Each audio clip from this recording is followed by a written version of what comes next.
Hola, buenas tardes y buenas noches a todas y todos. Sean bienvenidos y bienvenidas a la segunda edición de Métodos Centroamérica y México. En este caso, pero también México es parte del Caribe y es, bueno, Centroamérica y Caribe, por supuesto. Y damos la cordial bienvenida a Willy Kautz, nuestro invitado el día de hoy. Bienvenido, Willy. Hola, ¿qué tal? De presentación, pues Willy es curador de arte contemporáneo y maestro en teoría del arte por la Universidad Autónoma de Barcelona. Bienvenido, Willy. Actualmente es director de proyecto del proyecto Siqueiros, la Sala de Arte Público y la Tallera, que es el espacio en Cuernavaca. Fue director artístico de la séptima y la octava Bienal FEMSA en el 2014 y el 2018. Curador adjunto del SPAC 2015-2019. Curador del Museo Tamayo, Arte Contemporáneo 2012-2013. Jefe de Artes Visuales y curador de la Casa del Lago, Juan José Arriola 2010-2011. Curador de Casa Vecina 2010 y curador asociado del Museo Tamayo Arte Contemporáneo 2001-2005. Bueno, como les hemos convocado, el diálogo que vamos a tener hoy es sobre un concepto que ha sido una herramienta a lo largo de la carrera de Willy como investigador, que es el de Poéticas del Decrecimiento. Él nos va a estar ampliando más sobre este concepto y cómo se traduce de manera operativa. Y bueno, ya entrando de lleno a nuestra conversación y pidiéndoles disculpas, ¿verdad? Por el retraso. Como decíamos, la tecnología a veces conspira en nuestra contra en los momentos más inesperados y por eso nos habíamos retrasado un poco, pero ya estamos aquí. Bueno, Willy, un concepto transversal en tu trabajo curatorial ha sido el de Poéticas del Decrecimiento, como bien señalábamos antes. ¿Qué implica para vos como curador operar bajo esos parámetros? ¿Nos podrías dar algunos ejemplos de proyectos en los cuales ha sido implementado el concepto de poética del decrecimiento? Sí, por supuesto, pues antes que nada una disculpa, ¿no? Reforzando la disculpa, es que sí, a veces la tecnología nos tiende unas cuantas trampas y más con estas plataformas que son nuevas. Yo uso esto con mucha frecuencia, pero hoy sí falló bastante y ya veremos cómo sale la presentación. Entonces, justo, Adán, con respecto a la pregunta, pues yo he preparado una presentación justamente para poder ahondar con algunos ejemplos respecto a este concepto, que bien lo señalas como algo que ha sido transversal y, si te soy sincero, para empezar no me había dado cuenta cómo esto había cruzado mucho de mi trabajo, tanto curatorial como artístico, desde el 2000, ¿qué será? Desde el 2011. No voy a abordar, no voy a ser tan exhaustivo, ¿no? En la extensión temporal voy a hablar de algunos proyectos más concretos que creo que sirven para la discusión y para hablar de cómo he implementado este concepto, ¿no? que lo tomé prestado de la economía política. Sobre todo ha sido utilizado por economistas o por economistas que dan un giro hacia la ecología política, y es un tema que me viene rondando en mi cabeza, de hecho, pues desde el 2007, cuando me empecé a familiarizar con el decrecimiento, pero ya que lo puse en práctica en relación a las investigaciones estéticas o de historia del arte, que eventualmente también tuvieron impacto en mi trabajo curatorial y artístico, pues yo el rastreo que hice es más o menos hasta el 2011, pero voy a hablar de proyectos, voy a hablar de 3 proyectos específicos, ¿no? Para poder también tener un diálogo. Esperemos que la presentación funcione bien. Les voy a poner también una animacioncita que es bastante importante para el desarrollo de esta conceptualización en mi trabajo, ¿no? Que viene el decrecimiento. Y bueno, pues yo creo que pues ya como ya nos tomó algo de tiempo arrancar, pues empiezo directo, voy a compartir la pantalla y ojalá y ya no haya ningún problema técnico.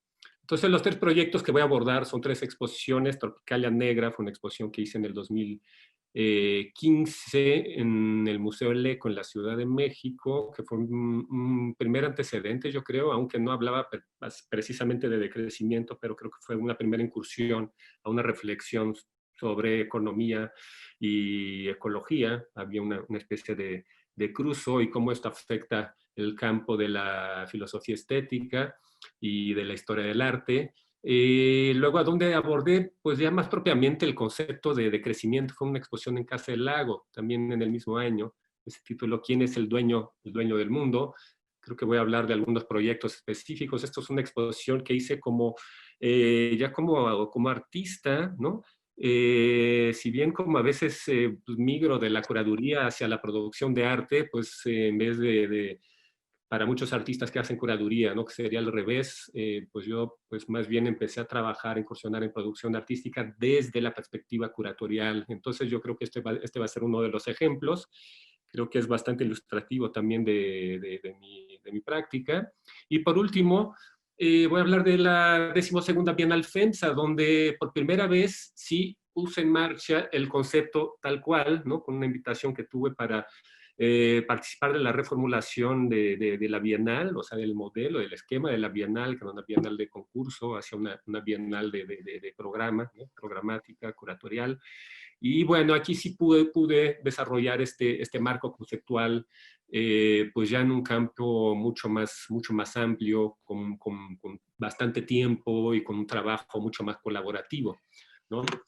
Y pues quería empezar explicándoles esto para hablar de crecimiento y cómo es que yo fui conceptualizando este término que tomé de la economía ecológica. Básicamente fue un concepto formulado ya por ecologistas o economistas que estaban dando un giro pensando ya afuera de los marcos del desarrollo de la década de los 60. Entonces es un término que empieza a formularse en la década de los 70. Hay muchos teóricos que son antecedentes del decrecimiento, como pues, Iván Illich, y varios de sus conceptos como convivencialidad, que fueron algunos que yo tomé también prestado. Hay una gran genealogía, entonces, ¿no?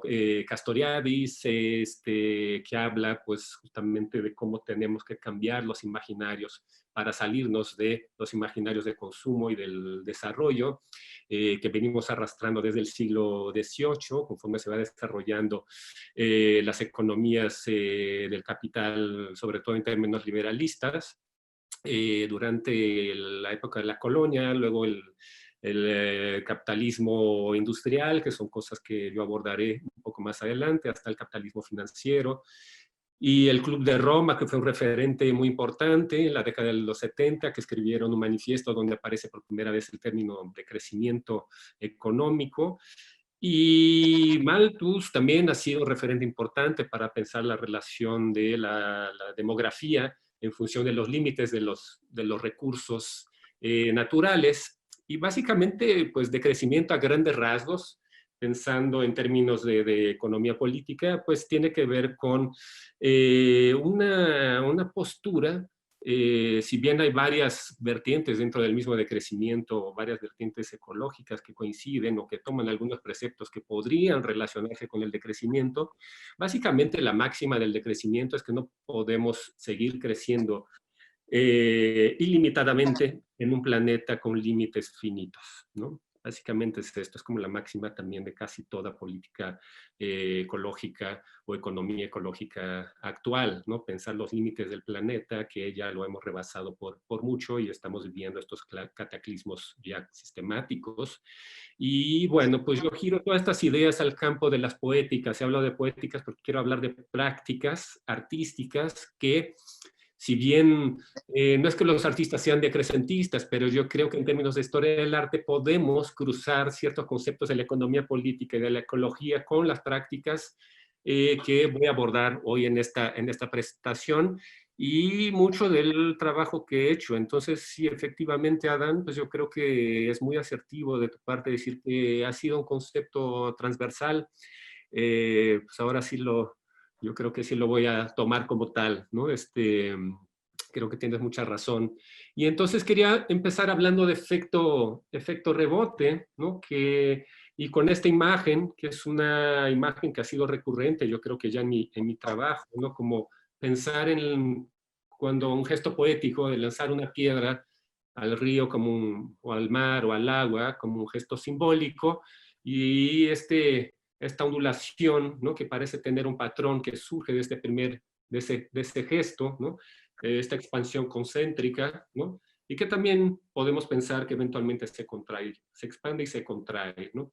Y, y conforme podemos ir sumando estos gestos, también estos mismos patrones se intersectan entre sí, creando reverberaciones. Entonces, a mí me gusta pensar mucho sobre uno de los conceptos que son muy también, que están muy presentes en la literatura, ¿no? Teórica decrecentista, es justamente pensar el efecto de rebote, que muchas veces cuando pensamos también, ¿no? Mucho de la ecología sustentable o de este giro verde, muchas veces lo que propone realmente al buscar reducir las estrategias de consumo, muchas veces tiene un efecto contrario. O el efecto rebote muchas veces cuando tenemos intención de algo, no necesariamente tiene que ser solo en términos ecológicos, es cuando tenemos el deseo de producir algo, pero en realidad lo que sucede es que generamos justo lo opuesto o una condición totalmente adversa que no estaba advertida por las intenciones o el programa que uno echó a andar, ¿no? Con intenciones bastante y un enfoque objetivos muy claros, ¿no? Sobre todo cuando se habla de como esta gente que es muy, pues estamos hablando de economistas, entonces hay un nivel de abstracción que tiende a, pues, a tener una cierta precisión, ¿no? Que no están supeditados a modelos simbólicos y afectivos, sino que están pensando en términos más bien cuantificables, a pesar de la gigante abstracción, ¿no? que suponen los modelos económicos, ¿no? Y bueno, entonces yo quería hablar primero del efecto rebote, y yo pienso el efecto rebote sobre todo porque estoy cruzando muchos campos en las disciplinas, y esto al final está afectando también cómo yo estoy entendiendo la historia del arte y cómo estoy entendiendo la producción artística, ¿no? Algo que es importante señalar también es que pues yo creo que mucho de mi pensamiento tiene o viene de una base materialista. Por eso también esta conexión muy fuerte con la economía. Y cómo pensar la estética, la filosofía estética, desde marcos que son muy vinculados a planteamientos de fondo que pues, están planteados en términos de economía política. Y cómo pensar esto hoy día, o cómo pensar la historia del arte también vinculada, ¿no? a la economía, ¿no? Por un lado, la ecología por por el otro, al paisaje, a las relaciones laborales, a las relaciones sociales y a las condiciones de mediación que nuestras instituciones hoy día pueden propiciar para pues, dinámicas que yo creo que eventualmente serán interesantes discutir, que tiene que ver con lo que hemos platicado, ¿no? Anteriormente, Adán, con configuración de lo público, subjetividades colectivas y cómo esto, ¿no? Tiene lugar adentro de los programas de los museos. Entonces, básicamente lo que voy a intentar explicar es cómo al tirar una piedra generamos un sinfín de relaciones y muchas de ellas se van visualizando conforme vamos intersectando ciertos campos disciplinarios y ciertos campos de reflexión, ¿no? Entonces voy a conectar economía con ecología, con prácticas artísticas, con filosofía estética e historia del arte. Básicamente ese es lo que voy a intentar hacer aquí de una manera concreta con algunos ejemplos, ¿no? Entonces, lo más importante que hay que entender, yo creo que lo que más me llamó la atención del decrecimiento, cuando primero oí hablar de este término, era que más allá del planteamiento de inversión económica, o los cuestionamientos que hacía el modelo del desarrollismo y su imposibilidad hoy día, pues era la necesidad de reescalar las dimensiones no solo de consumo, sino de producción, de cómo entendemos la producción. Y entonces aquí quería colocar, para empezar con esta idea de las poéticas del decrecimiento, esta variación, ¿no? De escala, ¿no? Cuando pensamos una bomba atómica, hoy podemos pensar una bomba nuclear, o la condición humana de inversión de lo sublime o de lo poético, en términos de lo sublime, que puede ser pintoresco, lanzar una piedra, que su escala no representa una amenaza, ¿no? A pesar de incitar una reflexión que puede concatenar muchas ideas, compararla con la explosión, la misma detonación que tiene el mismo patrón de una bomba atómica, con estas pruebas que se hicieron en el atolón de Bikini, ¿no? Y luego Bruce Conner hizo un video, ¿no? Que tomó estos footage, ¿no? Como estas filmaciones que se hicieron en las pruebas, ¿no? De las detonaciones de las bombas atómicas ahí en el atolón en la década de los 60.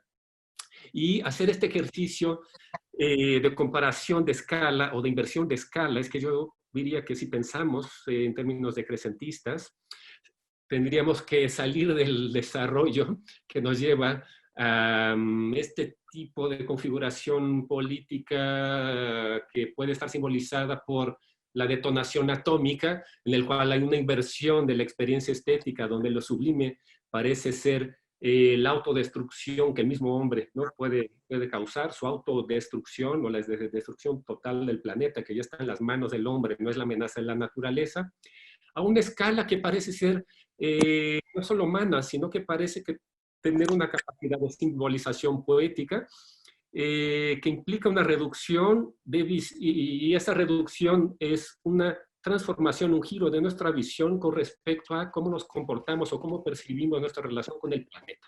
Básicamente sería eso, ¿no? Y esto que ven del lado derecho, esta explosión atómica, que ya me les platiqué, que viene de un video de Corder, esta imagen en específico es de la exposición Tropicalia Negra. Fue un trabajo que hizo Sebastián Romo, ¿no? Esta exposición que se presentó en 2013.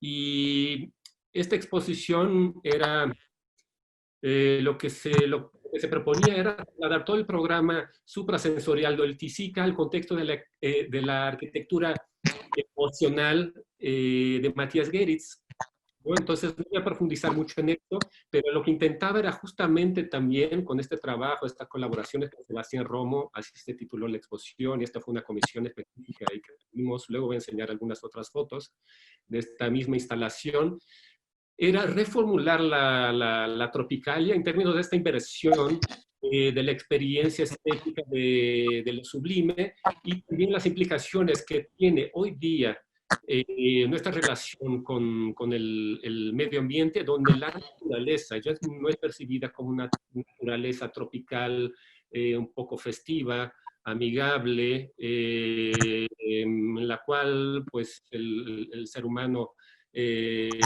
se siente como parte integrada, incluso en cómo se ha también reconfigurado esta noción de la tropicalia, de este imaginario que tiende a una noción más tropicalizada, es decir, exotizante, festiva o carnavalesca, ¿no? De esa sensorialidad o suprasensorialidad que proponía hoy, ¿no? Como entrar a los sentidos, de los sentidos a la imaginación y de la imaginación a las emociones, y eso con una transformación, una tropicalización también de nuestros comportamientos y nuestra relación con esa naturaleza exuberante.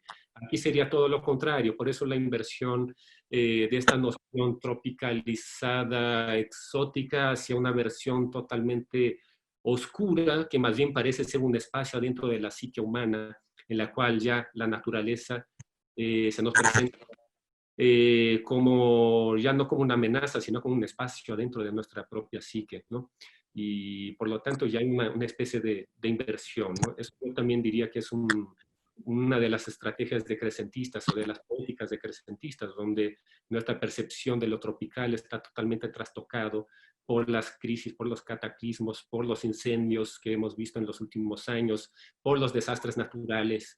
Y bueno, básicamente este fue como uno de los primeros casos que empecé a trabajar en función de este concepto del decrecimiento, ¿no?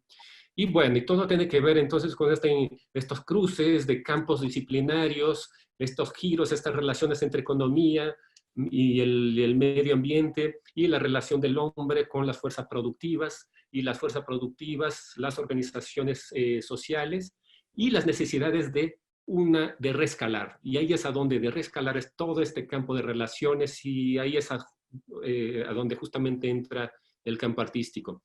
Y cuando hablo de campo artístico, también hay narrativas de crecimiento, desde el decrecimiento formal que podríamos pensar desde las vanguardias artísticas, sobre todo constructivistas del siglo XX, también algunas estrategias del dadaísmo, pasando por el neoconcretismo, que ya me refería a esto, las críticas al racionalismo, la arquitectura emocional, también ya hablé de un poco de Geritz, y sobre todo las estrategias de los 70 que vienen del minimal, o desde los 60 más bien, que vienen del minimalismo, del conceptualismo y de la crítica institucional. Eso también va muy ligado a la reformulación de todo el campo de la economía y de la desmaterialización que a la larga tiene mucho que ver también con la desmaterialización del objeto artístico, esta crítica al fetiche, al fetiche, a la obra de arte como mercancía, que obviamente solo es pensable en la medida en que también la moneda,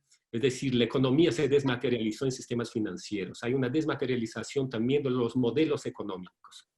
Y eso es lo que permite pensar las poéticas del decrecimiento. Es un poco enredado, pero conforme voy a ir insistiendo, ¿no? Conforme voy avanzando y mostrando algunos casos más concretos. Entonces, básicamente, para colocar en un esquema todo este aparato teórico, ¿no? que he estado trabajando ya hace varios años, podríamos, con este esquema, entender estas relaciones. Básicamente, lo que he intentado explicar hasta ahora es cómo, a partir del efecto rebote que ven aquí en la pantalla, podemos pensar en relaciones, en esquemas a veces encontrados, a veces opuestos, entre la economía y la ecología. Entonces, el decrecimiento propone un giro de la economía, ¿no? De consumo, de la economía liberal, la economía neoliberal, hacia una economía ecológica. Es decir, que nos permita repensar la relación del hombre con su entorno, con su medio ambiente, con el planeta. Y entonces, para hacerlo, si llegamos a esta inversión de la relación de la economía simplemente como una abstracción que tiende a maximizar la acumulación de riqueza, y pensamos más bien desde la ecología, entonces salimos de los imaginarios de consumo, y eso, al salir de estos imaginarios de consumo, lo que estamos reformulando realmente es nuestra relación con el paisaje industrial y con el paisaje natural y con los recursos naturales. Si pensamos recursos naturales desde la economía clásica hasta la economía financiera, hoy hablamos ya de capitalismo cognitivo, entonces estamos todavía en las narrativas del paisaje industrial, ¿no? La transformación de la relación del hombre con su entorno desde la época de la época colonial, pasando por el capitalismo industrial, y si giramos hacia ecología, lo que sucedería sería un cambio. Con este paisaje industrial, más bien lo pensaríamos desde los recursos naturales como recursos finitos en vez de recursos infinitos, y un paisaje industrial en constante transformación debido a economías enfocadas a la acumulación de riqueza. Entonces, el efecto rebote, lo que tenemos que hacer es pensar otra relación entre la economía y la ecología. Es decir, invertir los términos. Entonces, en realidad lo que estamos haciendo es pensar la economía ecológica como un nuevo paradigma para pensar la relación del hombre con su entorno en términos de ecosistema, como integrado a relaciones, círculos, patrones que están integrados en ecosistemas que están superpuestos y que deben de cohabitar y funcionar íntegramente, y nosotros tenemos que operar también de manera íntegra, reconociendo esta inversión, que el planeta no está, no podemos pensar el planeta como una fuente de recursos ilimitados, sino todo lo contrario. Entonces hay una inversión sistémica que nos permite generar una dimensión poética, estética, para poder generar prácticas artísticas pensadas desde lo ecológico, que también permiten reformular todas estas narrativas de la historia del arte del siglo XX. Si el constructivismo era una apología de la industrialización, entonces invertirlo para pensar la geometrización que es, desde el arte como una visualización que permita integrar nuestra relación con un planeta pensado finitamente, desde prácticas que tengan que simplificar también el gasto, el uso del tiempo aplicado y la materia y la dislocación también de materiales para la configuración de la experiencia estética que sucede en el campo artístico, sobre todo hablando de prácticas artísticas contemporáneas, ¿no? De eso estamos hablando. Entonces voy a salir poco a poco, va de la abstracción, pero voy a ir aterrizando. Entonces, básicamente, esta es otra visualización, ¿no? Vamos de efecto rebote, ecosistemas y una reformulación del económico, y eso es lo que yo entendería como poéticas, o las poéticas del decrecimiento cruzan esta reformulación de la economía con historiografía o bien con experiencias estéticas. Aquí tengo un ejemplo, ¿no? Porque me gusta usar también estos rombos, esquemas de rombo, ¿no? Primero por el diagrama para poder explicar estas inversiones de la economía. Es un poco difícil también hacer toda la historiografía de la economía. Cuando tengo más tiempo lo hago, ¿no? También. Pero ahora vamos a tener que hacer esto un poco más acelerado. Y aquí tenemos una obra que también estuvo en la exposición de Tropicalia Negra. Y esto es un trabajo de Daniel Stigman, ya para hablar de algunas obras concretas. Y se titula Quiticaete. Quiticaete significa en guaraní corte profundo, no es ya se me está olvidando, es navaja filosa para corte profundo, ¿no? Entonces hay una mezcla de filo y corte profundo.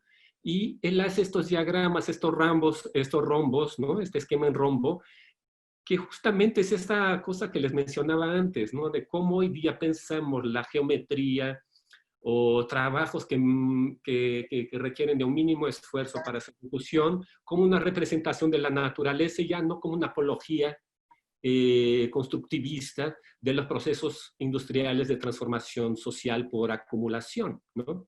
Entonces aquí hay esta inversión, voy a usar este caso porque me parece que ejemplifica muy bien esta inversión que estaba intentando, que intento plantear más bien con las poéticas del decrecimiento.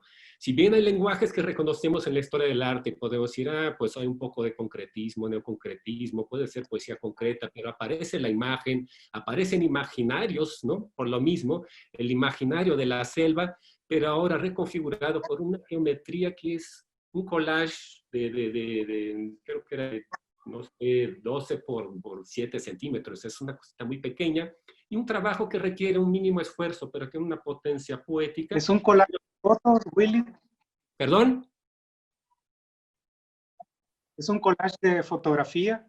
De fotografía, exactamente. Y por atrás tiene, es que aquí ya no se va a apreciar, tiene una proyección que no es la imagen, y entonces cuando entras a la sala, ves este pequeño collage y hay rayos de luz saliendo, ¿no? Y no sabes exactamente de dónde viene la luz. Y ya que le das la vuelta al muro sobre el cual, la mampara sobre la cual está colgado el collage, hay un proyector, ¿no? Entonces no hay nada oculto también en la manera de configurar esta instalación.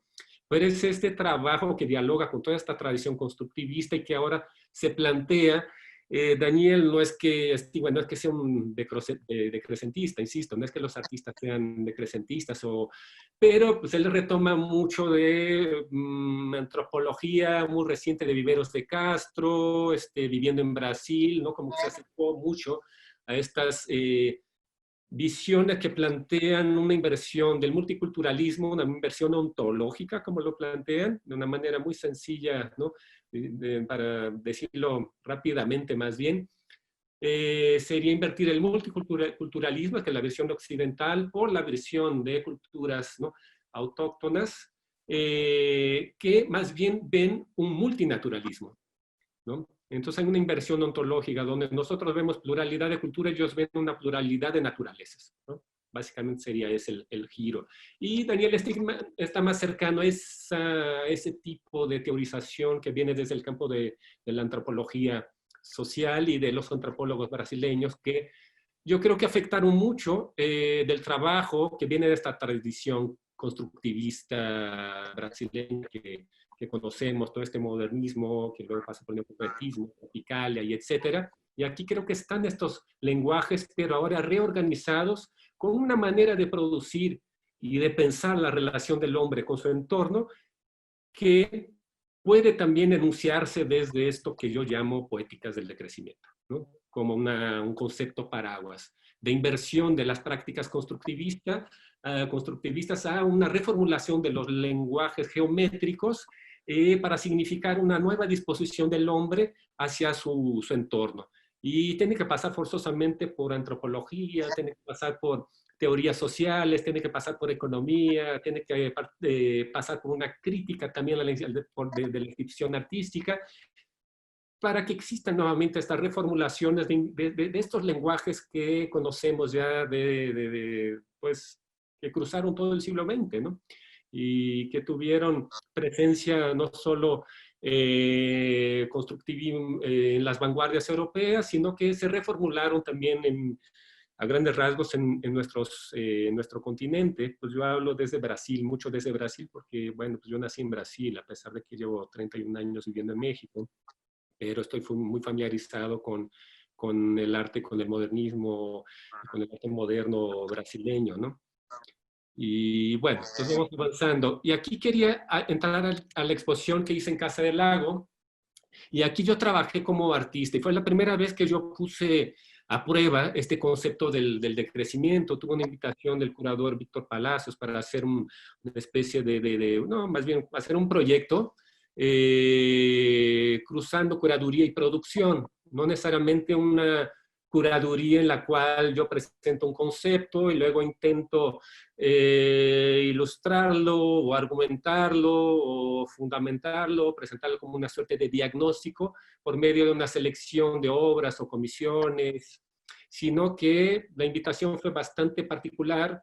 Creo que Víctor es de las personas que más conocen mi trabajo curatorial y justamente pues, conoce este giro que muchas veces doy de la curaduría a la producción artística. Y este fue uno de estos casos. La verdad fue una invitación que en este momento me vino muy bien porque justo estaba intentando aplicar este concepto del decrecimiento y lo mejor era aplicarlo a mi propia producción, ¿no? Y entonces aquí lo que ustedes están viendo es una exposición que parte de la crisis del café de la década de los 30 en Brasil, que fue más bien una crisis que fue un efecto rebote. Aquí entra la cosa, que fue un efecto rebote de la depresión del 29, de la caída de la bolsa de Nueva York. Y entonces yo decidí trabajar con estas narrativas de la historia de Brasil, sobre todo la producción de café de la década de los 20, y cómo una situación económica generó una transformación en cómo se percibía la producción, la acumulación productiva del café en ese momento, porque lo que era una producción, un mercado fértil, con la caída de la bolsa se convirtió en sobreproducción. Entonces hubo una destrucción a lo largo de una década de gran parte de la producción del café de Brasil para estabilizar el mercado internacional, ¿no? Entonces yo decidí partir de esta narrativa y empecé a hacer reflexiones desde esta historia particular de la producción del café, ¿no? Y aquí lo que ustedes están viendo son estos moldes donde estamos intentando hacer ladrillos de composta de café. Pues Víctor Palacios y yo estuvimos como un mes y medio recolectando café en Starbucks. Quería que fuera la composta de esta nueva mega, ¿no? Este mega corporativo del café actual. Entonces colectamos solo composta de Starbucks para hacer ladrillos y ladrillos de café. Y claro que pues ya al momento de prueba y error, pues había que poner aglutinante y entonces nunca logramos un ladrillo puro de composta, ¿no? Entonces lo que surgió, ya déjame avanzar y les voy explicando, hicimos esta gran producción artesanal, manual, con características industriales por ser un material constructivo que tiene referencia también tanto en la construcción como al arte minimal, pensaba en Karl Andre, hay muchas referencias que surgen aquí de la historia del arte, y esto es el despliegue de los ladrillos en el estacionamiento de Casa del Lago, en la Ciudad de México, que Casa del Lago, para los que no conozcan, es un centro cultural de la Universidad Autónoma, ¿no? de México, de la UNAM. Entonces es un centro cultural muy, muy propositivo, sobre todo en lo que respecta a su programa de artes visuales, o por lo menos había sido. Y bueno, entonces esta era la producción. Hicimos 200 ladrillos, ¿no? La idea era hacer 200 ladrillos para luego hacer montajes. Por ejemplo, esto es en los jardines de Casa del Lago. Hicimos esta hilera de composta para que estuviera en la intemperie y que pues las mismas condiciones climáticas fuera transformando esto en composta que alimentara el pasto y desapareciera y que obviamente se convirtiera nuevamente en naturaleza, ¿no? Como el ciclo. Y bueno, pues esto es lo que sucedió, se fue deshaciendo y luego como la composta pues tiene aglutinante y tenía químicos, pues en realidad se convirtió en una composta un poco, diría, radioactiva, ¿no? Y lo que hizo dejó este rastro, quemó todo el pasto, fue un efecto rebote, tal cual, ¿no? Que era algo que me interesaba explorar también, ¿no? Entonces, pues con toda la intención de hacer una composta, aquello se convirtió en su opuesto y se convirtió en una tierra no fértil, ¿no? Generó algo adverso, como decías al principio, ¿no? El efecto rebote. Exactamente, pero es una cosa que se desvanece, desaparece, se desintegra. Entonces no tiene este carácter también del objeto, del fetichismo, ¿no? que encarna, ¿no? Que también es un concepto que fue muy frecuentado en la desmaterialización de la década de los 60, como esta crítica a la obra de arte como un objeto de consumo, ¿no? Como un fetiche, ¿no? Pensado en términos de la economía política marxista, ¿no? Y aquí vemos desvanecerse, ¿no? Total del objeto. Sin embargo, es el efecto adverso opuesto al esperado con los ladrillos de composta. Y aquí, esta era la entrada a la exposición que se tituló ¿Quién es el dueño del mundo? Y el título de la exposición viene de una película de Zlatan Dudow, que es un cineasta alemán, y es una película que se filmó en el 32, un poco antes de la caída de la República de Weimar, ¿no? Y muy influenciado por el cine soviético de esta época, ¿no? Por la experimentación con montaje y también por el realismo. En fin, es una película que me llamó mucho la atención y que narra la historia de la crisis de un obrero y, bueno, cómo al final la crisis lo lleva al suicidio, ¿no? En la década de los 30. Y entonces tomé de ahí el título, que es Panza vacía, ¿quién es el dueño del mundo? Y me quedé solo con el subtítulo, ¿quién es el dueño del mundo? Y esto que ven en la entrada son estas capsulitas de café, ¿cómo se llama? Del Nespresso, ¿no? Y lo que hice fue replicar los 3 monocromos, bueno, de Rodchenko, el famoso, ¿no? Tríptico de monocromático con los colores primarios, porque pues me di cuenta que las cápsulas daban la misma medida, exactamente la misma medida del tríptico. Y dije, wow, ok, pues lo voy a reproducir con las capsulitas. Y esta era la entrada de la exposición. Y luego aparecía esto, que eran los ladrillos con una animación. ¿Y quién es el dueño del mundo? Aquí hay fragmentos de la película de Zlatan Dudo. Sobre todo hay una parte de la película que es un diálogo, más bien es un texto, es un guión que escribió Brecht para la película, ¿no? Panza Vacía, y donde hay varios personajes que salen de una fábrica y entran al transporte público y empiezan a tener una discusión sobre la crisis del café en Brasil. Y ahí aparecen en esa discusión las diversas posiciones ideológicas. Y de hecho, pues de ahí salió la idea de hacer esta exposición, salió de la película. Y dije, bueno, pues voy a tratarlo de Brasil, luego investigué como un poco más de la crisis de los 30 y una cosa fue conectando a la otra, ¿no? Y así era como se montaba, era la primera sala, ¿no? Y lo que les quiero mostrar ahora es esta animación, ¿no? Y entonces lo que hice en la animación fue utilizar tres pinturas icónicas de Portinari de la década de los 30 también, donde estaba retratando los cultivos de café en Sao Paulo, él es de ahí, y con este lenguaje también, con esta estética del realismo socialista que difiere un poquito del realismo de la película, ¿no? Son dos lenguajes realistas que utilicé para hacer esta animación, que también es una colaboración con personas, ¿no? Con Alejandro Valle y un equipo de animadores. Y estas son los tres cuadros que utilicé. Ahora les voy a explicar por qué. Más bien, ya les expliqué la parte de la película, el fragmento que tomo, que es la parte del texto del guión de Brecht, y luego hay como un contraste con estas pinturas de Portinari, y la pantalla está estructurada, por un lado están las pinturas y del otro lado, ¿no? En partes iguales, está la película. Y la animación realmente consiste en animar estas imágenes de Portinari con el texto de Brecht. Entonces, lo que van a ver es la película, los personajes, el texto de Brecht y los personajes de Portinari remedando el diálogo en alemán de la película de Zlatan Dudo. Entonces, a ver, voy a salir de aquí tantito. A ver.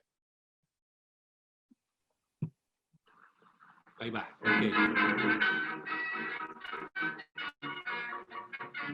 Entonces, tomo estos textos también en el manifiesto comunista, y aquí hay tres conceptos: el potlack, ¿no? Bataliano, la entropía, la pérdida de energía, también la solución del café, y el decrecimiento, con los tres colores primarios que hacen referencia al constructivismo de los 80, ¿no?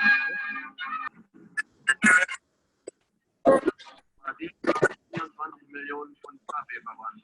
Was? Haben Sie mit dem Kaffee gemacht? Verbrannt. Einfach verbrannt. 24 Millionen Pfund Kaffee verbrannt? Das ist glattweg für eine Verhetzung. Hab ich auch gelesen. Aber das kann ich nicht glauben. Das sagt einem doch schon der gesunde Menschenverstand, dass sowas gar nicht möglich sein kann. Verbrannter Kaffee.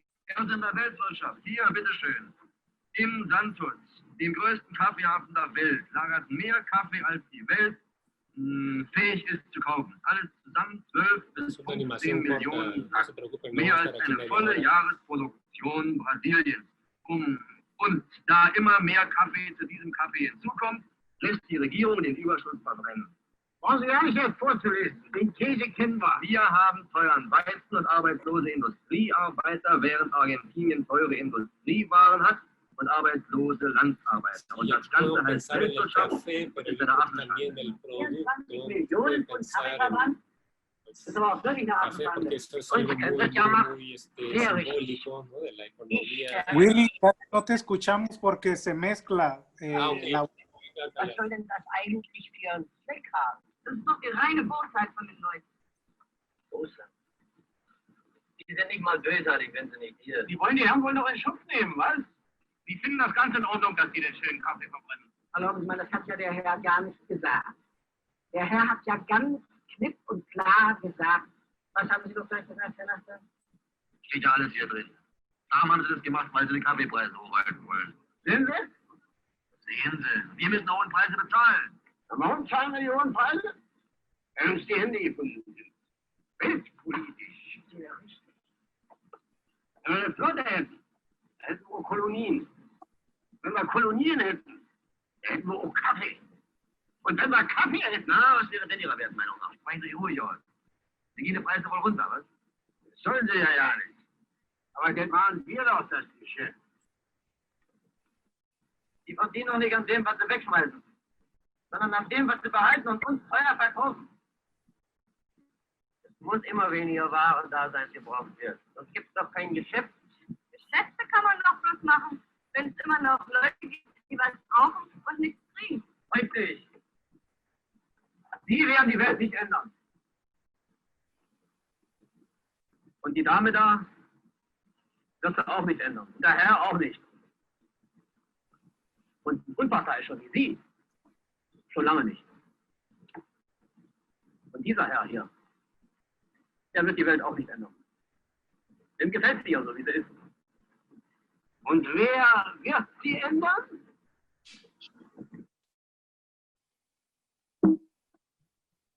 Ok, pues esto es la animación.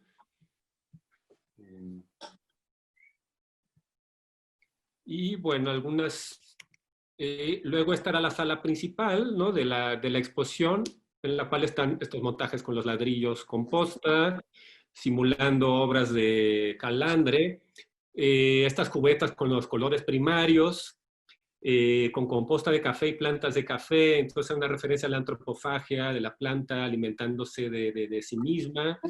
Entonces siempre aparecen estas referencias a la historia del arte, ¿no? Eso es lo que estaba intentando explicar al principio. Creo que ahora quizás ya queda un poco más claro. Por ejemplo, este era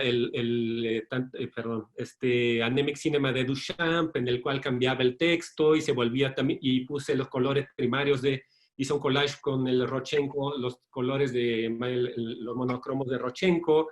Entonces había también esa hibridación como collage, como montaje.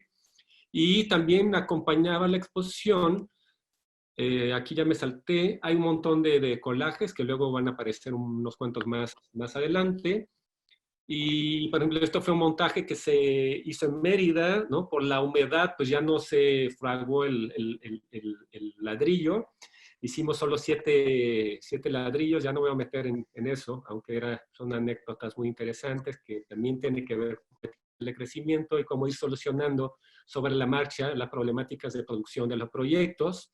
Entonces tuvimos una versión súper decrecentista en Yucatán, en Mérida.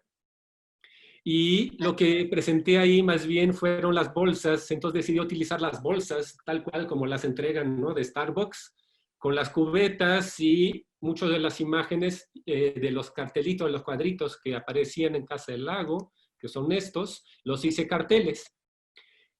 Y los cuadros, carteles que están pensados como si fuera, se pudiera usar como propaganda política, pues retoma mucho del constructivismo, de la publicidad, la imagen publicitaria, algunos textos también de política, este es que es muy famoso, es la economía, ¿no? Estúpido, que viene de una campaña estadounidense. Voy a ir más rápido porque creo que ya tomé mucho tiempo. Iba intercalando siempre los colores primarios que van asociados a los conceptos que se presentaban en la animación repetidamente para colocar al espectador también una suerte de loop, ¿no? La película de Duchamp, más bien el Anemic Cinema también, y el sonido también, la idea era que el espectador entrara... ¿Me escuchan? Sí, sí, te escuchamos. Okay. Una especie de trance. Y luego tenía estos pequeños collages que retomo documento histórico de la quema de café, el imaginario de la quema de café, como si fuera un auténtico potluck, que es muy similar a lo que estoy haciendo con el ladrillo. Es tirar toda la producción, ¿no? Y tiene relación con el texto de Marx y Engels, ¿no? Del manifiesto, de que todo lo sólido, todo trabajo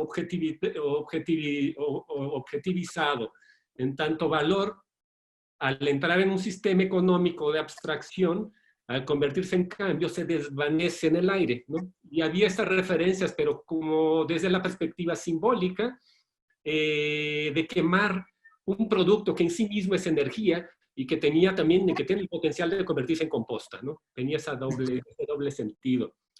Y bueno, hay una serie de, eran 22 collages que hice, aquí algunos, donde siempre aparece el todo lo sólido, el ABC que va relacionado a los conceptos de la animación y siempre imágenes que tienen que ver con producción, café, crecimiento, plantaciones, recursos naturales, imágenes históricas de archivo de la quema de café. Todo eso está ahí combinado, ¿no?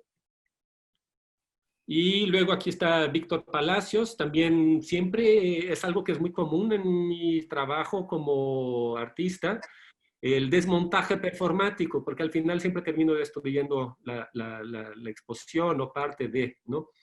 O casi todo, ¿no? ¿Decrecer implica desaparecer o destruir para vos siempre o no necesariamente? Sí, es como un gesto simbólico, como un potluck, tal cual, ¿no? Como destruir una energía, un excedente, y ese ejercicio productivo se desvanece en el aire. Y literalmente también se convierte en un performance en el cual el desvanecimiento implica el desvanecimiento de fuerzas laborales, de fuerzas sociales, y también una crítica a la economía de mercado, a la noción de fetiche, los instrumentos financieros también de abstracción, que al fin de cuentas lo que quieren es que lo sólido no se desvanezca o se transforme más bien en un valor, hablando en términos, ¿no? Clásicos marxistas, pues en un valor de cambio en función de la acumulación de riquezas, ¿no? No realmente de quién ejerce. Bueno, esa es la plusvalía, ¿no? De quién produce, ¿no? Y entonces aquí todo va un poco integrado en un ejercicio simbólico de crecimiento de la materia, en la cual, pues, simbólicamente estos objetos se desvanecen en el aire o pueden surtir un efecto rebote también, ¿no? Y aquí, pues, había muchas acciones aquí me estoy como desvaneciendo o convirtiéndome en tierra o en composta radioactiva, en fin, lo que uno pueda pensar. Ahora voy a entrar rápido a lo de la Bienal FEMSA, que fue en Monterrey. Monterrey es una ciudad industrial, entonces ese paisaje industrial, por ejemplo, como el que aparece en la película de Dudo, está muy presente, y la Bienal se llevó a cabo en un parque que se llama Parque Fundidora, que fue una fundidora, la siderúrgica muy potente que se hizo en el país en 1900, y pasó por unas sucesivas crisis, y eso tiene una historia muy, muy interesante también. Hoy día es un parque ecológico, y lo que solían ser los hornos son museos, ¿no? Entonces, eso en sí mismo ya era el imaginario industrial propicio para trabajar las poéticas del decrecimiento, ¿no? Me pareció que era un contexto muy, muy particular para hacer este ejercicio con este concepto. Y Willy, perdón que te interrumpa porque ya tenemos poco tiempo. Okay. Mientras nos vas hablando de la Bienal FEMSA, me gustaría que nos contaras cuál ha sido para vos la función de la mediación en este proceso como un mecanismo de intercambio público. Ok, voy a ir rápido. Entonces, mira, las imágenes las voy a dejar hablar, ¿eh? Esta es como el horno 3 que se hizo en los 60, y aparecía esta frase, ¿no? La seguridad es primero. Luego, nosotros le pedimos a Alfredo ya rehacer uno de sus proyectos del 79-81, que era ese proyecto de ¿Es usted feliz?, en la techumbre del horno. Y así es como se veía, ¿no? Es techo de doble cara, esta sería la otra cara. Y esto es lo que quedó, esto quedó hasta hoy, quedó un fantasma, ¿no? Entonces me recuerda mucho también el trabajo de los ladrillos, ¿no? Y estas marcas, estos fantasmas que los proyectos van dejando. Claro que se puede decir mucho de esto. Voy a avanzar rápido para entrar a las cosas que más tal vez que sean de interés, ¿no? Esto es la Tropicalia negra, ahí ven la bomba, ¿no? Plantas medicinales, las hamacas, el piso era de caucho en vez de arena. Y este es el lugar, hablando de mediación, nosotros en la Bienal tuvimos un espacio que se llamaba Lugar Común, que era una casa en la cual pues habitábamos los artistas, los curadores, los residentes, y ahí convivíamos también con la comunidad artística local que se fue acercando y también se fue pues apropiando de la Bienal, ¿no? Esa era la idea, es que pues tener este diálogo muy, muy directo y que eso fuera como un ejercicio de mediación permeando la Bienal y que al final eso se reflejara en la exposición. Entonces no fue pensado tanto como una exposición, aunque pues siempre pues, una Bienal tiene el efecto rebote de la exposición, pero para nosotros realmente no era lo importante, ¿no? Sino que fue este trabajo de año y medio y luego se termina la Bienal y siguió todavía por otros 2 años Lugar Común. Y afuera teníamos también parte del proyecto de Alfredo Yarr, ¿no? Como ese remake.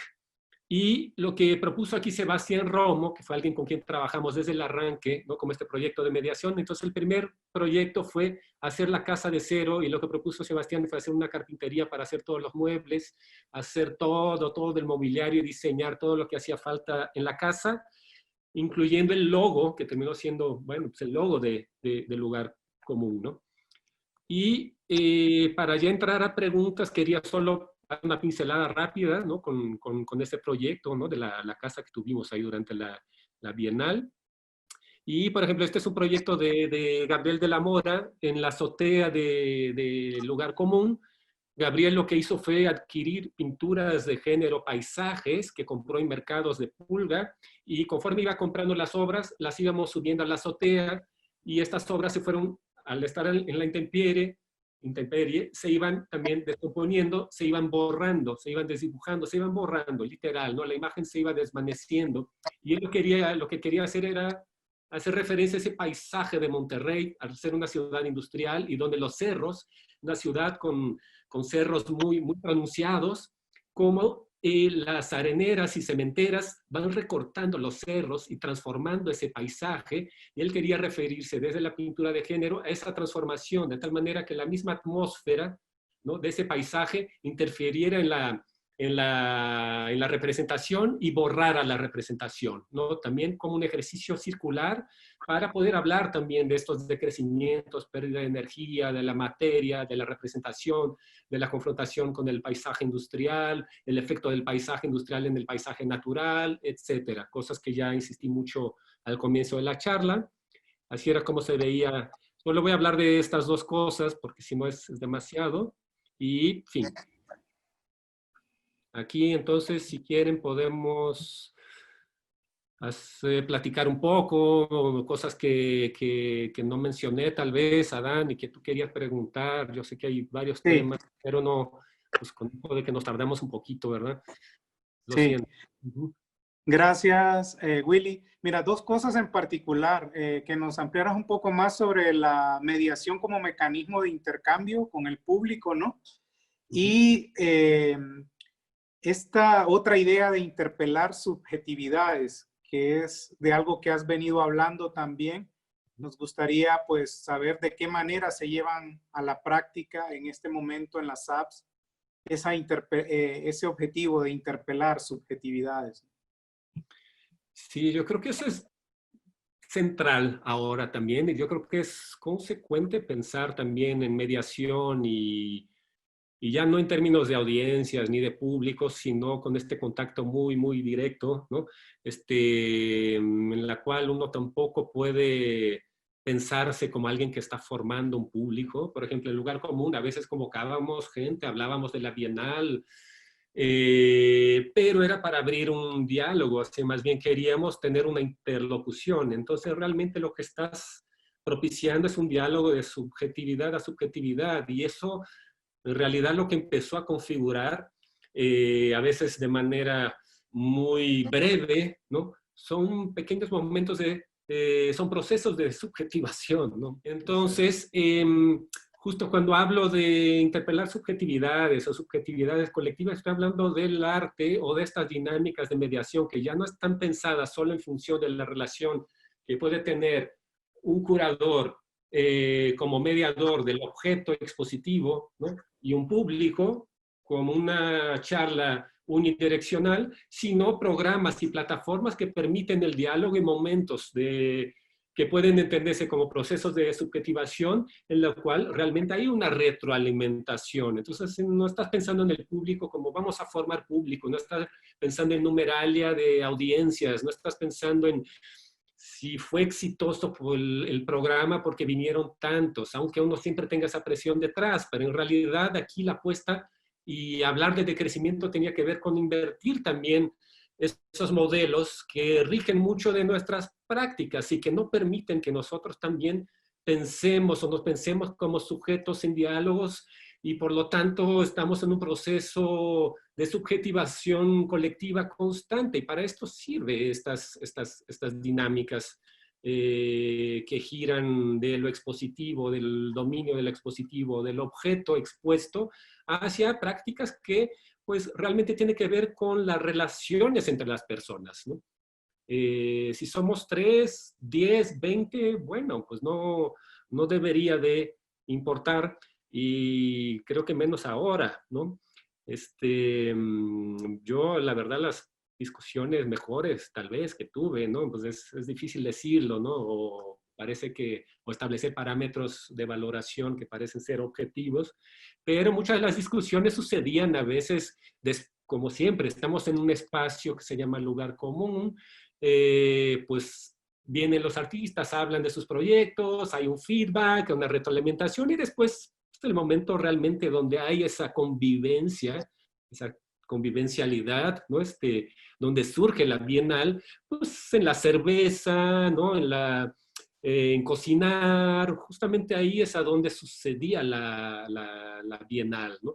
Y muchas de estas cosas no se cuantifican, ni siquiera se ven en la publicación, hay registros, hay cosas, ¿no? Son como el efecto rebote, ¿no? Del que hablabas también. Es que son estas contradicciones que el mismo concepto de crecimiento permite, ¿no? Porque yo estoy hablando ¿por qué de crecimiento en Monterrey o desde un corporativo? Bueno, porque se puede visualizar La las ciudad contradicciones. industrializada. Sí, o es que la tensión, ¿no? Las contradicciones es lo que va a enriquecer esta discusión, justamente. Pues es que hablar de decrecimiento para decrecentistas, no sé si tiene mucho caso, es justamente los lugares a los que aparentemente no pertenece, ¿no? Y que, pues, a partir del arte contemporáneo, sus diversas prácticas, yo creo que podemos hablar de cosas que al entrar en contradicción visualizan tensiones y problemáticas sociales que de otra manera no se notarían, ¿no? Pasan desapercibidas. Entonces yo No, creo que si no se incentivan, no se dan. no, sí, yo creo que no. O sea, hablar de crecimiento desde la Bienal FEMSA, eso era interesante, ¿no? Y en Monterrey, Sí. ¿no? Con ese Bill, paisaje pero no. industrial. ¿Qué te parece si damos espacio al público? Porque Claro, imagino que tienes varias preguntas que quieren hacerte. Y Gabriel, si nos podrías abrir el chat, por favor. En el contexto actual, ¿verdad? Con todo esto de la pandemia, ¿cuál sería la utilidad de las poéticas del decrecimiento para vos? Hoy, yo creo que tiene que ver con reformular las bases de producción, ¿no? Pero estoy pensando desde cómo pensamos si hablamos de museos, porque por ejemplo, bueno, voy a regresar un poquito. Bienal del Decrecimiento era una crítica también, una necesidad de reescalar el modelo global neoliberal, ¿no? Que pues había puesto en cauce la bienalización en la década de los 90 como una cosa muy celebratoria, ¿no? Como ese proceso de bienalización del mundo artístico, de globalidad, entonces multiculturalidad, entonces había una cosa así un poco celebratoria, ¿no? Afirmativa, y yo creo que la escala había salido ya de las manos, ¿no? Luego uno llegaba a estos eventos y era una auténtica tortura por su escala, ¿no? O si han ido a, no sé, al famoso Grand Tour en Europa, pues uno termina odiando. Una creación de los museos, ¿no? También, y de las bienales. Y todo, ¿no? Entonces hubo como un efecto de escala proporcional también a las exigencias de ese mercado neoliberal. Entonces, el hecho de que las ferias, la proliferación de las bienales, luego la ferialización, que es aún, pues va de la mano también con una economía del crecimiento, ¿no? De la especulación financiera. Entonces, esta bienal hace una crítica, era también una autocrítica al modelo de bienal, y creo que eso es muy válido ahora, porque sí tenemos que repensar nuestras prácticas en función de sus fundamentos productivos, ¿no? O sea, tengo que pensar en términos locales, lo que tenemos cerca, el gasto al producir, la relación que hay entre economía y filosofía moral en el momento, ¿por qué la economía hizo ese gran desastre? ¿No? Pues en el momento que se pensó en ciencia separada, autónoma, a partir del siglo XVIII, que se separa de la filosofía moral, pues también se corrompe porque se vuelve un instrumento en función de la acumulación de riqueza, ¿no? Y creo que pues hay que revertir estas prácticas. Yo creo que es lo que tenemos que hacer hoy día, y por eso insisto mucho también en la economía, un concepto que también tenga un pie en la economía, pero que permita también repensarse desde el arte, desde la experiencia estética, desde la filosofía, etcétera. Creo que es una manera para repensar lo que hoy día se está mostrando como urgente, ¿no? Porque esos límites, ¿no? que el decrecimiento señala, y que las poéticas refuerzan también desde experiencias o prácticas artísticas, hoy día son muy evidentes, ¿no? Otra vez tenemos una naturaleza que nos amenaza de una manera sublime, o sea, sí, o sea, como un posible fin. Entonces yo creo que hay que pensar también y teorizar a partir de conceptos que permitan entender no el crecimiento, lo infinito, estas metafísicas modernas que al final engendraron el monstruo de la modernización y sus procesos de transformación industrial. Creo que hoy día tenemos que revertir esas maneras de pensar y pensar desde lo finito, lo agotable, lo cercano, lo local, el impacto, el efecto rebote. Y el efecto rebote, si ves, es un concepto que uso para el montaje de exposiciones, ¿no? Porque estoy pensando no en el montaje desde el collage, digamos, ¿no? Dadaísta o incluso el collage, pues, digamos, soviético, ¿no? Constructivista, en el cual dos cosas disímiles crean un tercer concepto que se muestra, no verbalmente, pero se muestra. Entonces aquí yo creo que lo está sucediendo, lo que se está mostrando con el procedimiento del montaje o del collage, son estos conceptos que están apuntalando la necesidad de pensar desde la finitud. Sería Sí. eso. Yo creo que el trasfondo de todo esto, si puedo hacer una pequeña... Ya tenemos algunas preguntas, perdón que te interrumpa. Sí, por favor, interrúmpeme.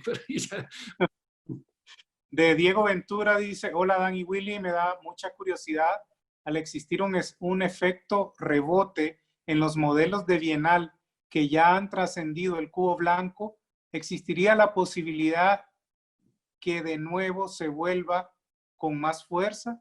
¿Podría suceder de nuevo que se desplacen los procesos y se le dé espacio únicamente a la obra como producto tangible? Sí, sí, yo creo que pues, a mí me gusta, o sea, claro que yo estoy reformulando conceptos que vienen de la desmaterialización del objeto y pues, crítica institucional, que como comenté, ¿no? Al principio, creo que va emparejado, ocurre paralelamente a la desmaterialización de la moneda. Pero todos estos procesos de desmaterialización siempre se reifican, ¿no? Sí. Siempre un triunfo del objeto, y a mí me asusta, ¿no? En realidad. Y un triunfo del capitalismo también, ¿no? Igual, intacto, ¿no? Como que ese es el verdadero virus, ¿no?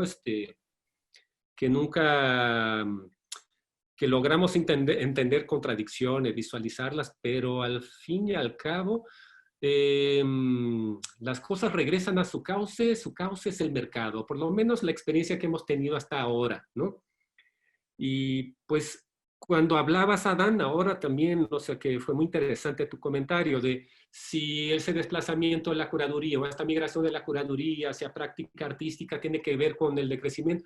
Yo creo que mucho también porque no solo por cómo estoy conceptualizando los proyectos, sino también con la necesidad de pensar una curaduría que no sea reafirmativa, ¿no? O reificadora de posicionamientos, de elaboración de discursos para la circulación de objetos, de darle sentido y en la medida en que les damos sentido, les damos valor. Entonces, estos conceptos buscan encauzar, o sea, por eso el efecto rebote es importante, buscan colocar a la vista el máximo posible de contradicciones intrínsecas a nuestras prácticas. Y cuando hacemos bienales es una cosa increíble. O sea, ya no estamos hablando, aquí ya no estamos hablando de una bienal que busca dar un diagnóstico de lo que está sucediendo en la práctica artística, sino que busca hacer una crítica sobre los modelos de visibilización y puesta en escena de la circulación y producción y consumo de arte a nivel global, ¿no? Era eso. Pero me temo que... Y eso tiene que ver con algo que nos menciona aquí Gladys Turner, también una amiga de Panamá, curadora, te pregunta que si no crees que ese cuestionamiento al arte objeto es fagocitado por el gran sistema, o crees que hay oportunidad para minar el sistema de manera irreversible y contundente. Sí, yo creo que si solo... O sea, que no depende tanto de nuestras prácticas artísticas porque nuestro alcance, desafortunadamente, ¿no? Es limitado. Estamos hablando de maneras de acotar la relación también por apostar mucho más por procesos de subjetivación que mediación o exposiciones blockbuster, ¿no? Sí. Mediaciones que en realidad tienen que ver con grandes audiencias, como son las de las bienales, y museos que hacen exposiciones de gran visibilidad. Sin embargo, yo creo que lo que estamos viendo es una crisis del sistema que ahora viene de afuera. O sea, el señalamiento que estoy haciendo es que esto solo es posible si hay un cambio en la economía, en cómo entendemos la economía. ¿No? Y la economía de abajo, ¿no? La producción abstracta, de colonización de los imaginarios, seguiremos en lo mismo. Siempre triunfará, pero lo que sabemos es que no es ya sostenible, ya rebasamos el límite, ¿no? Entonces, solo si hay un gran colapso y estamos viviendo una llamada de atención tremenda, ¿no? Me parece.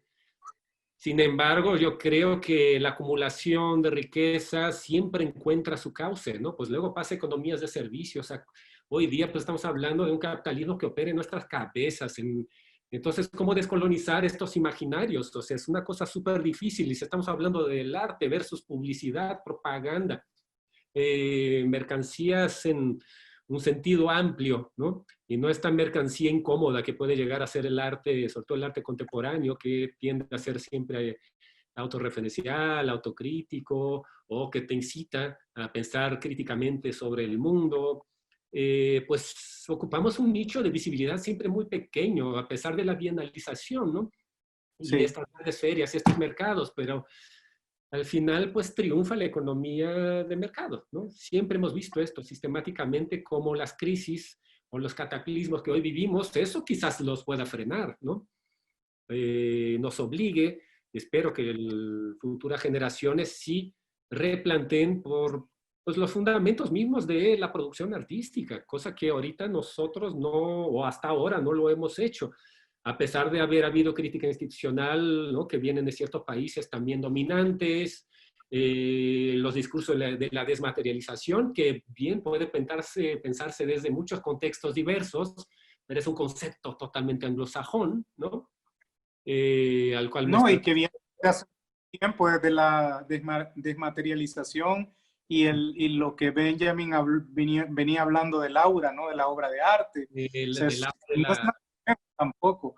Nada nuevo, ¿no? Y sin embargo es increíble, pues hablando de, pues Benjamin, es obviamente alguien que siempre está ahí en mi, o ha estado, ha sido una gran influencia. Y bueno, pues estamos hablando así porque es una influencia y sobre todo ese texto de la reproductibilidad, es que la reproductibilidad produce también la posibilidad de una recepción colectiva, pues lo cual pues puede convertirse en politización del arte, ¿no? Sí. O estetización de la política, ¿no? Pues al final ya vimos hacia dónde fue la cosa, ¿no?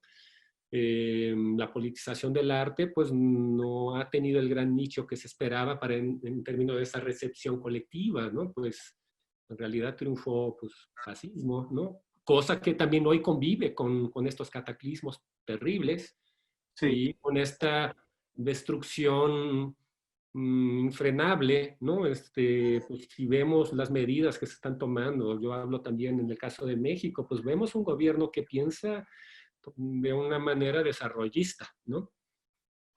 Son proyectos desarrollistas del siglo pasado, ¿no? De rescate y generar empleos a partir de, pues, el desarrollo industrializado, ¿no? Vamos, desde Siempre el con la idea del progreso, ¿no? hasta un tren en Lo que hay que alcanzar.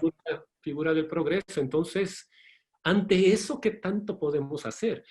Más que enunciar que nos está cargando la chingada. Siempre, bueno, lo podemos decir, pero no sé si eso va a revertir alguna cosa. Pues a mí me gustó mucho que me invitaran a hablar de esto, a revisitar estos conceptos que... No, y gracias por aceptar la invitación. No, gracias a ti, Adán, porque en realidad como revisar esto me ayudó un montón y creo que el momento es el indicado, ¿no? Y sí me di cuenta que esto está cruzando mucho de las reflexiones que ahora también estoy haciendo, desde, hablabas de SAPS y La Tallera, es que también son museos que tienen una escala pequeña y de trasfondo tiene el fantasma de Siqueiros, un artista político, si bien también con ideologías que históricamente, con distancia histórica, ¿no? Pueden ser cuestionables, ¿no?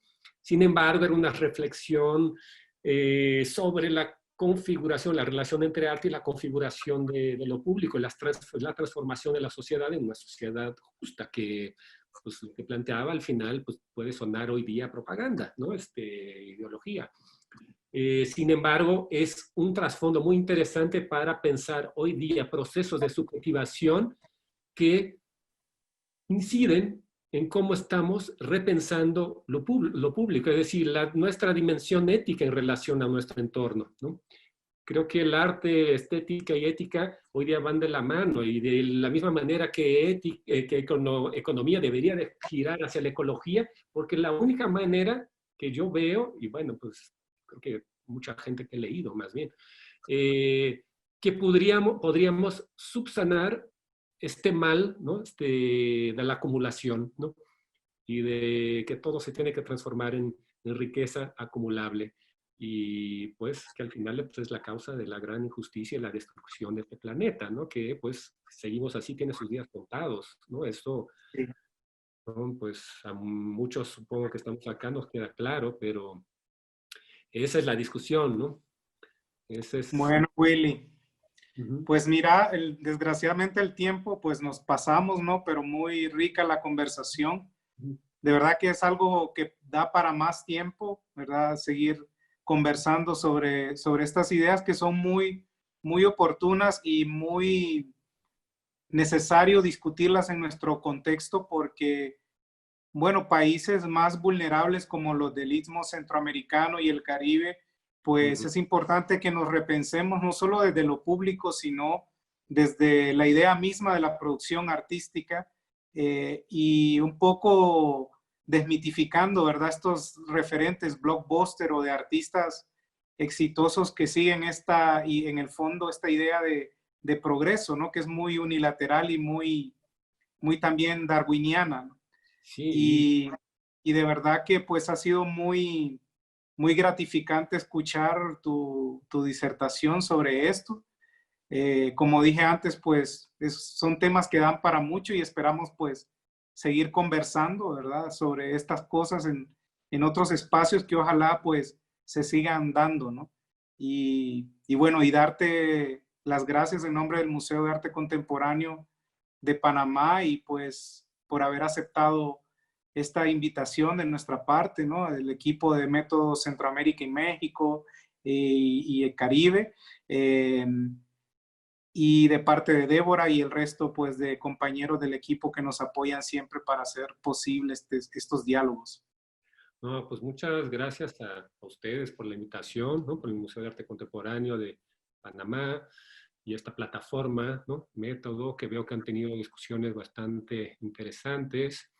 Y bueno, y poder revisitar, ¿no? Estos proyectos, esta idea de las poéticas del decrecimiento, justo en este momento, y poder hablar de esa necesidad con la cual coincido, que hay que repensar los fundamentos de nuestra propia producción. Y para hacerlo, pues, hay que pues, ser bastante crítico respecto a nuestras posiciones también, con respecto a este sistema de circuitos que hoy día yo creo, ¿no? Globalizados, que yo creo que ya es insostenible, ¿no?